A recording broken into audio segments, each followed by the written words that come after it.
నమస్తే, welcome to HM TV. నా పేరు శివప్రసాద్.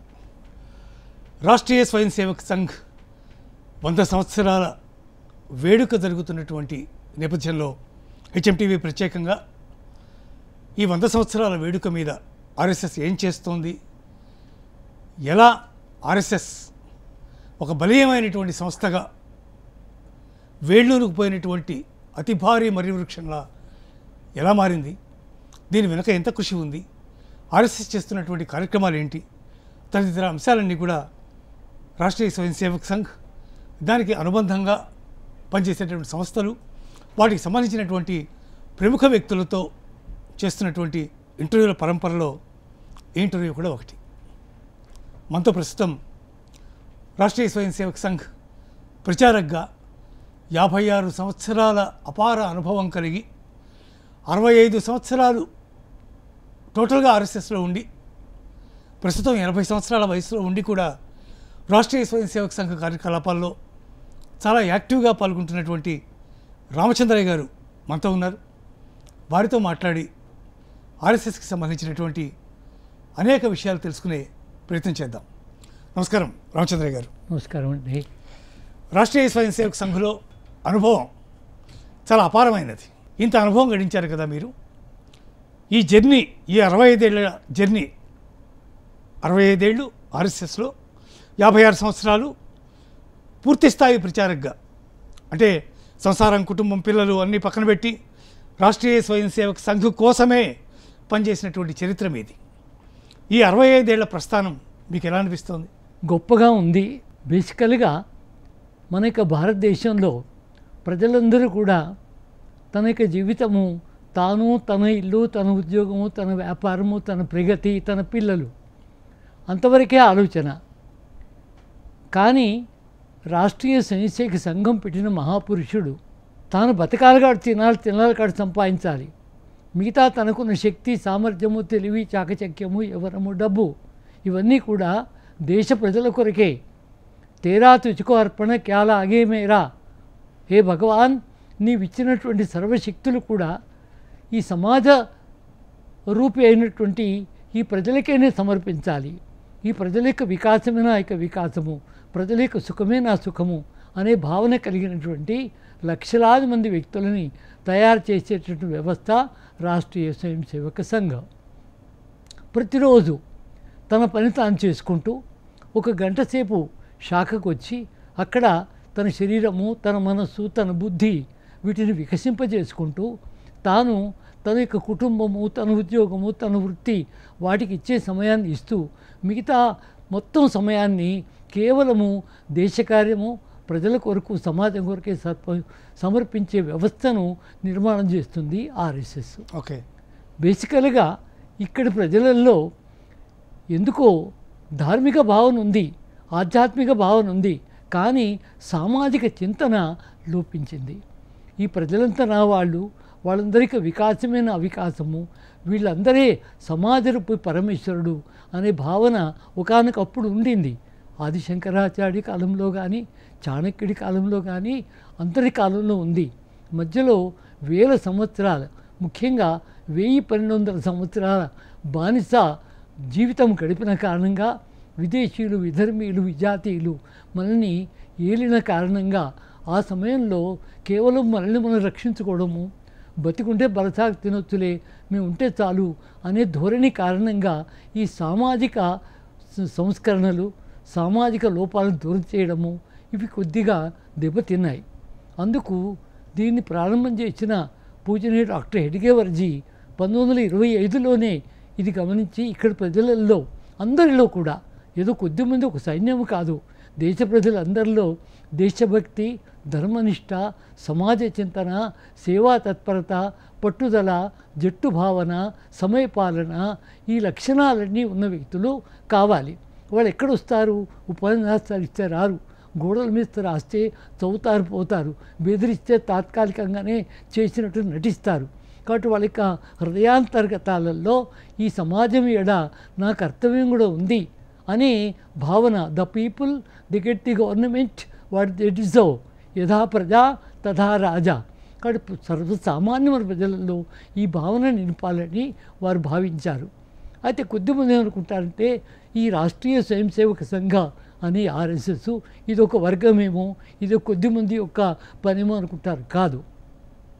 రాష్ట్రం అంటే దేశము, స్వయం సేవకుడు దేశము కొరకు స్వయం ప్రేరణతో పనిచేసే వ్యక్తుల యొక్క సంస్థ, నేషనల్ వాలంటరీ ఆర్గనైజేషన్.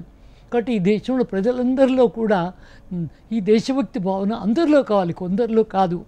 ఈయన దేశభక్తుడు అంటే మిగతా వాళ్ళు కారణే. అందుకు అందరూ అట్లా కావాలి. చాలా దేశాల్లో, అది ఇంగ్లాండ్ కానీ లేకపోతే జర్మనీ, జపాన్, ఇజ్రాయెల్ లాంటి దేశాల్లో ప్రతి వ్యక్తి దేశభక్తుడే. అది ఎక్కడ దురదృష్టం, మన దేశంలో ఈ భావన లేకపోవడం.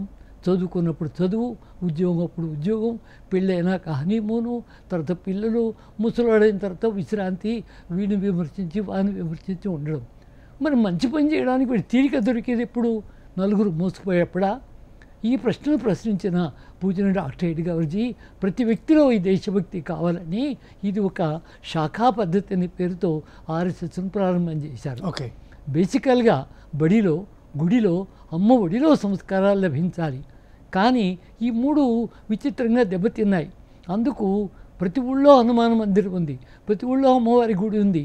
కానీ ప్రజలందరిలో చైతన్యం నింపడం కొరకు ప్రతి ఊళ్ళో, ప్రతి వీధిలో ఒక శాఖ, ఆర్ఎస్ఎస్ శాఖ ఉండి అందరూ రోజు ఉదయం కానీ, సాయంత్రం కానీ, రాత్రి కానీ వెళ్ళాలి.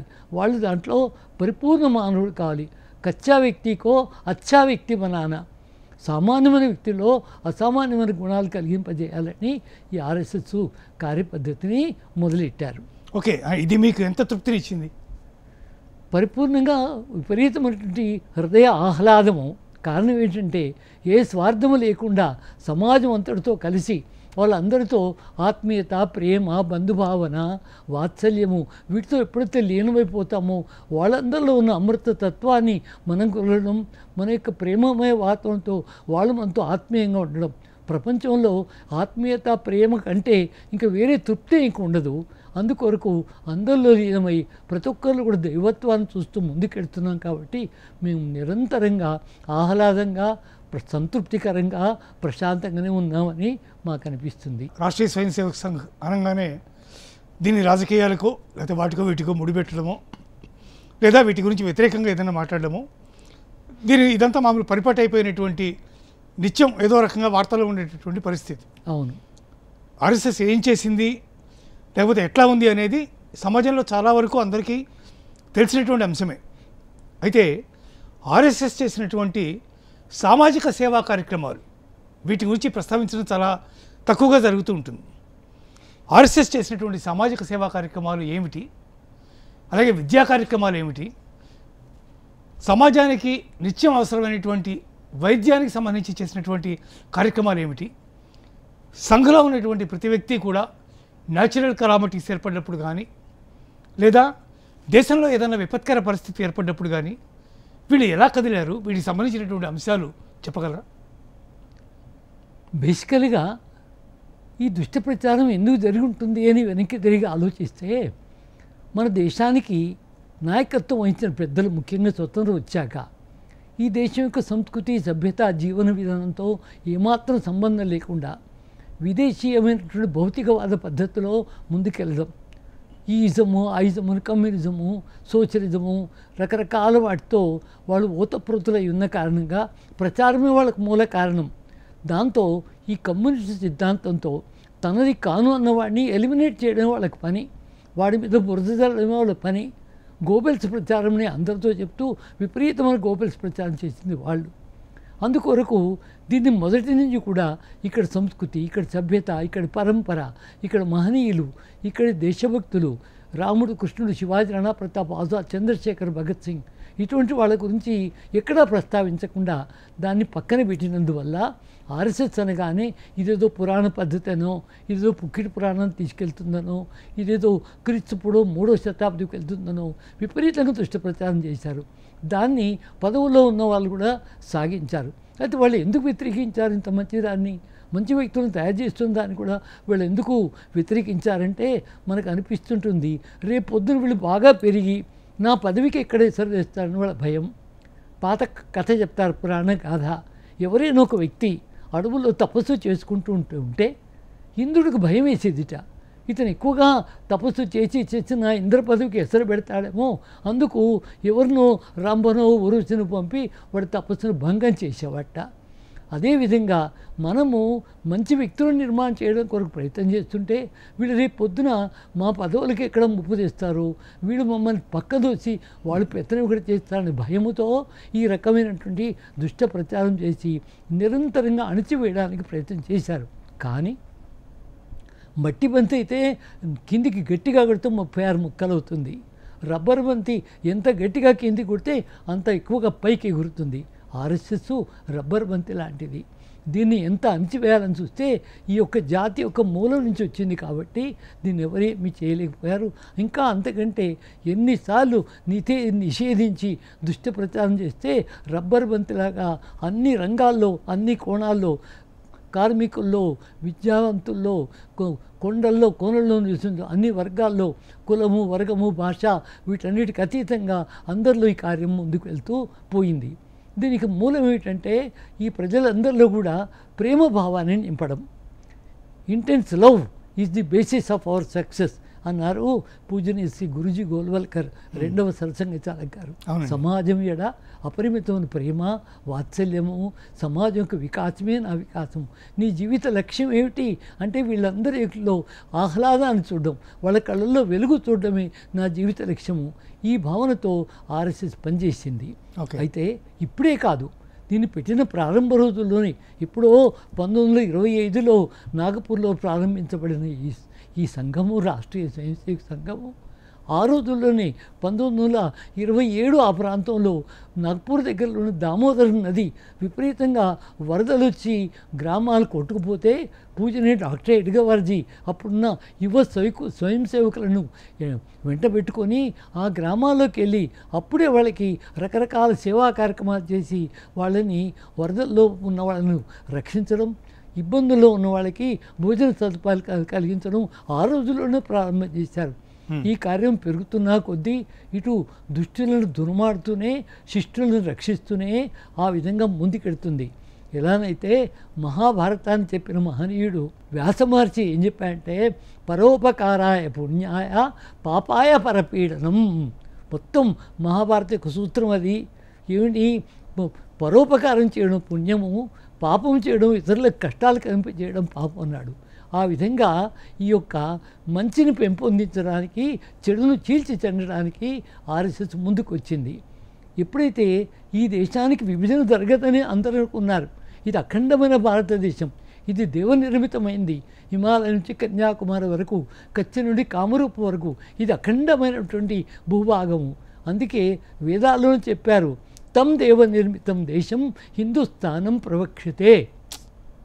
అటువంటి దేవనిర్మిత దేశాన్ని ముక్కలు చేస్తారనే వారు అనుకోలే. గాంధీ గారు ఖచ్చితంగా చెప్పారు, ముందు నన్ను ముక్కలు చేసి ఈ దేశాన్ని ముక్కలు చేయండి అని. కానీ ప్రజలు కూడా పూర్తిగా నమ్మారు, నిజమే ఈ దేశం విడిపోదు అని అనుకున్నారు. కానీ రాత్రికి రాత్రే ప్రజలకు ఎవరికి తెలియకుండా సంతకం పెట్టేశారు, 3 ముక్కలు చేశారు. దాంతో ముఖ్యంగా ఎవరైతే ఇప్పుడు పాకిస్తాన్లో పడే లాహోర్, పెజావర్, కరాచీ అటువంటి ప్రదేశాలలో లేకపోతే ఇప్పుడు బంగ్లాదేశ్ అనేటువంటి అప్పుడు తూర్పు పాకిస్తాన్లో ఉన్న లక్షల మంది హిందువులు ఊహించలేదు. నిన్నటి దాకా జమీందారులు, అక్కడ కాలేజీలో ప్రిన్సిపాల్స్ లేదా బ్యాంకు మేనేజర్లు, నిన్నటి దాకా కోటీశ్వర్లు అటువంటి వాళ్ళు పిల్లి కూనలను తీసుకొని పారిపోయి రావాల్సి వచ్చింది.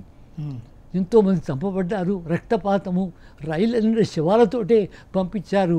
మన యొక్క చండీగఢ్కి రైళ్ళ మన దగ్గరికి వచ్చాయి. ఎవరు ఊహించలేదు ప్రజలంతా. అసలు వాళ్ళు ఎక్కడున్న భారత్లో ఉన్నారో పాకిస్తాన్లో ప్రజలకు తెలియని దుస్థితి. విచిత్రం ఏంటంటే అప్పుడు ఉన్నటువంటి ప్రభుత్వము, కొత్తగా ఏర్పడిన ప్రభుత్వము ఈ కాంతి చీకలను పట్టించుకోలే. మా దిక్కు లేదంటే ఎవరు వాళ్ళ గురించి పట్టించుకోలేదు. చివరికి గాంధీ గారి దగ్గరికి వెళ్తే మీరు ఎక్కడైనా ఉండండి, పాడుపడ్డ మసీదులో ఉంటున్నారు, మసీదు మీది కాదు, అక్కడ ఉండడానికి వీల్లేదు, మరి మాకు దిక్కు లేదండి, గర్భిణీ స్త్రీలు ఉన్నారండి, ముసలాళ్ళు ఉన్నారని, ఇది డిసెంబర్ మాసము, మీరు మళ్ళీ వెళ్ళిపోండి అన్నాడు. మళ్ళీ మేము ఎక్కడికి వెళ్దాం, అలా అక్కడికే పో, అక్కడ పోయి చంపుతోడు చావండి, ధైర్యంగా చావండి. ఇంత పెద్ద మనిషి ఎందుకు అన్నాడో ప్రజలకు తెలీదు. నెహ్రూ గారే ఉన్నారు, ఎవరెవరైతే కాంతిశీకులుగా వచ్చారో వాళ్ళు మళ్ళీ వెనక్కి వెళ్ళాల్సిందే. ఎందుకన్నారు ఈ పెద్ద మనుషులు?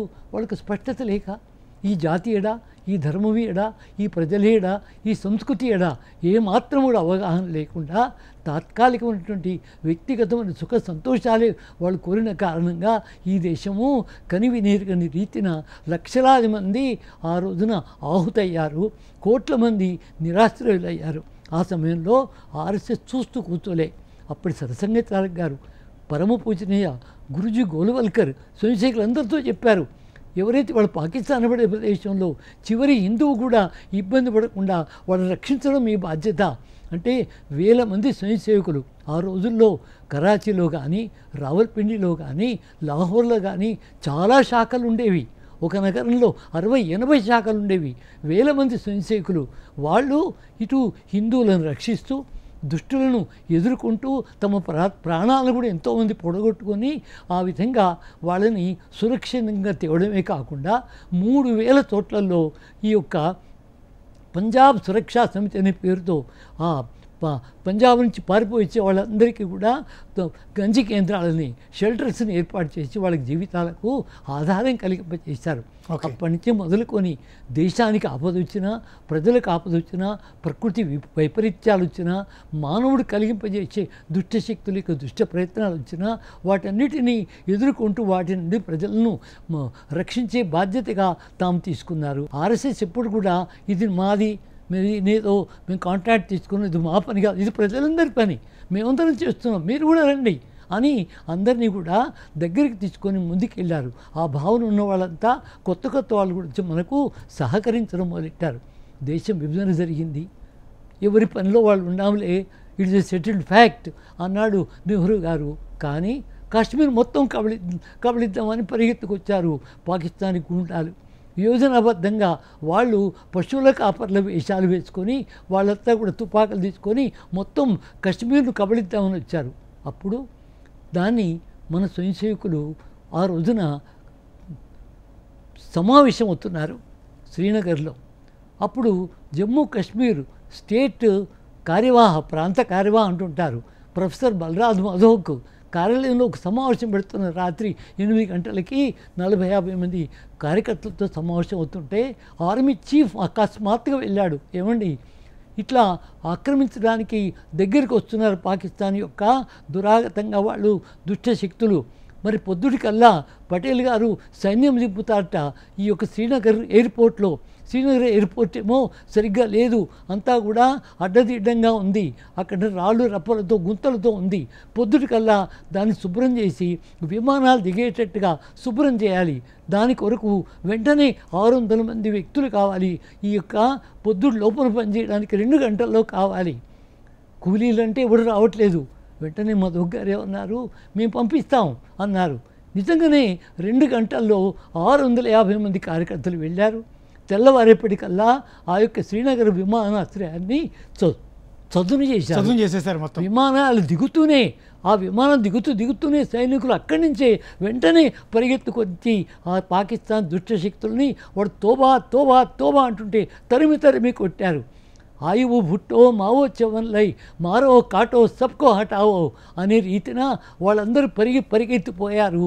మళ్ళీ వెనక్కి తిరిగి చూడలే. ఆ కారణంగా ఆ రోజున కశ్మీర్ రక్షించబడింది, జమ్మూ రక్షించబడింది. మీరు చెప్తుంటేనే చాలా ఉద్వేగభరితంగా ఉంది నిజంగా ఇది జరిగినది. అయితే ఇటువంటి గొప్ప విషయాలని కావాలనే ఈ దుష్ట స్వార్థ రాజకీయ ఈ ప్రభుత్వము దాచిపెట్టింది. అసలు ఎక్కడా కూడా దేశ విధంలో ఇన్ని లక్షల మంది చనిపోయారు, ఇంతమంది ఎక్కడ మనకు చెప్పరే, ఎక్కడ కూడా ప్రచారం లేకుండా అటువంటి పుస్తకాలను కూడా బ్యాన్ చేయడం ఈ రకంగా చేసి ఎందుకు చేశారు? స్వార్థము. ఏదెక్కడున్నా నేను కుర్చీలో కూర్చోవాలని ఆ స్వార్థము నా పేరే ఉండాలి. ఈ దుష్ట బుద్ధి కారణంగా ఈ దుస్థితి ఏర్పడింది. వీటి నుంచి దూరం చేసి మళ్ళీ మా భారతదేశము వైభవాన్విత శిఖరాల్లోకి వెళ్ళాలి, ప్రపంచంలో మా దేశము అగ్రగామిగా కావాలి, మా ప్రజలందరిలో మళ్ళీ చైతన్యము కావాలని ఆర్ఎస్ఎస్ ప్రయత్నం చేస్తూనే పోయింది. ఇవి కాకుండా ఇప్పుడు మీకు యుద్ధ సందర్భంలో కానీ, యుద్ధాలు వచ్చినప్పుడు కానీ ఆ యుద్ధంలో చాలా మంది సైనికులు గాయపడ్డప్పుడు కానీ 1962లో అబ్బా చైనా భారత్ ఒకటే, హిందీ చీనీ బాయ్ బాయ్, హిందీ చీనీ బాయ్ బాయ్ అని అటు చవన్లై ఇటు నెహ్రూ గారు గొప్ప గొప్ప నినాదాలు ఇచ్చారు. పంచశీల అని గొప్ప సిద్ధాంతం చెప్పాడు. వాడు విన్నట్టే వింటూ, చేయి కలిపినట్టే కలుపుతూ వెనక నుంచి కత్తితో పొడిచాడు. नेफा और लद्दाख वतन के दोनों अपने आंगन द्वारे प्राणों को न्योछावर करते भारत माँ के वीर दुलारे. ఆ నేఫా ప్రాంతము, నార్త్ ఈస్టర్న్ ఫ్రంట్ ఇవాళ ఉండే అరుణాచల్ ప్రదేశము, లడఖ్ ఇవన్నీ కూడా ఆక్రమిద్దామని ప్రయత్నం చేశాడు. అప్పుడు మన యొక్క సైన్యం ముందుకెళ్ళింది. అకస్మాత్తుగా జరిగినందువల్ల మనం దెబ్బతిన్నాం. కానీ సైనికులను ప్రోత్సాహపరుస్తూ, వాళ్ళకి కావాల్సిన తల్లి దుస్తులను ఇస్తూ, వాళ్ళకు ఆహార పదార్థాలు అందిస్తూ మన సైనికులకు నిరంతరంగా వాళ్ళని ప్రోత్సాహపరిచినందువల్ల సైనికుల యొక్క ధైర్యము ఇనుమడించిపోయింది. వీళ్ళు చేసిన గొప్ప పనిని చూసి నెహ్రూ గారు ఆశ్చర్యపడ్డాడు, మనసు మార్చుకున్నాడు. 1963లో జరిగినటువంటి రిపబ్లిక్ డే పరేడ్ ఏదైతే ఉంటుందో జనవరి 26కి ఢిల్లీలో మిగతా ఈ సైన్యంతో పాటుగా కవాతు చేయడానికి మీ ఆర్ఎస్ఎస్ స్వయంసేవకులు కూడా రావాలి అనగానే కొద్ది సమయం ఉన్న స్వయంసేవకులందరూ కూడా ఢిల్లీకి చెందిన వాళ్ళంతా 3000 మంది గణవేషధారి స్వయంసేవకులు ఆ సైన్యంతో పాటుగా పెరేడ్ చేశారు. పార్లమెంట్లో విదేశీ శక్తులు నెహ్రూ గారి మీద విరుచుకుపడ్డారు. ఈ ఆర్ఎస్ఎస్ మతము అని ఒక దుష్ట ప్రచారం చేసి వాళ్ళని ఎట్లా రాణించామంటే నేను కళ్ళతో చూశా.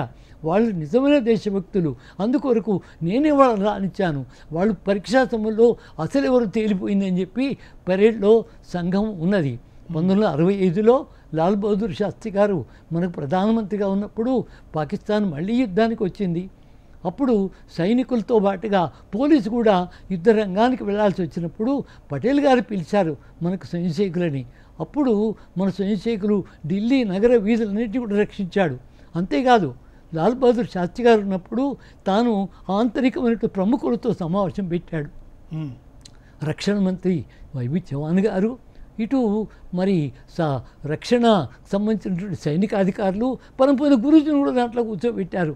ఇలా దొరుకుతుంది, ఏం చేద్దామంటే గురూజీ ఒకటే చెప్పారు, మనం రక్షించుకోవడం కాదు, offence is the best thing for than the defence. మన పోయి వాడిని ఒక్కొక్కరిని తరిమి కొట్టడమే చెప్పారు. ఆ రకంగా వారిచ్చిన సలహా కూడా శాస్త్రి గారు ఒప్పుకున్నారు. అలా ముందుకెళ్ళి మనం ఆ యుద్ధంలో కూడా మనం గెలిచాం.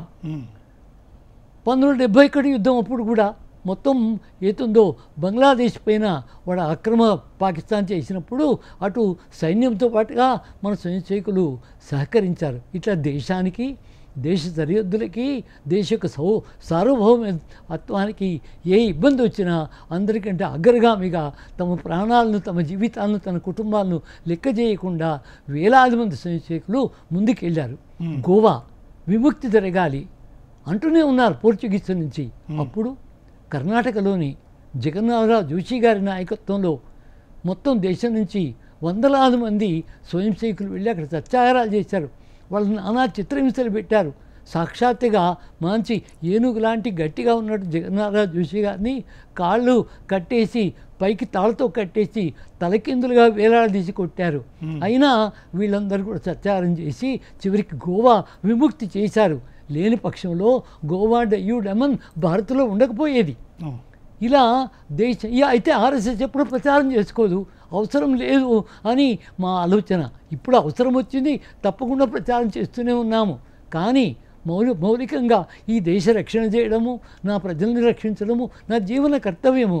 నా అమ్మకి ఇబ్బంది వస్తే నేను నా అమ్మను ఆదుకోవడం నా ప్రథమ కర్తవ్యము. అలాగే మా పెద్ద తల్లి భరతమాత యొక్క వికాసము నా ప్రథమ కర్తవ్యము అనుకొని మన స్వయంసేవకులు ఎప్పుడైనా పనిచేస్తూ వచ్చారు. ప్రభుత్వము పోలీసుల్ని, సింగరేణి కార్మికులను పిలిచి మీకు డబుల్ మస్టర్ ఇస్తాం, పోయి ఆ శవాలను మీరు తీసేయండి అంటే మేము పోలేమండి, నా భార్య గర్భిణీ అండి, మీరు డబుల్ వేతనం ఇచ్చినా మేము పోలేము అన్న సమయంలో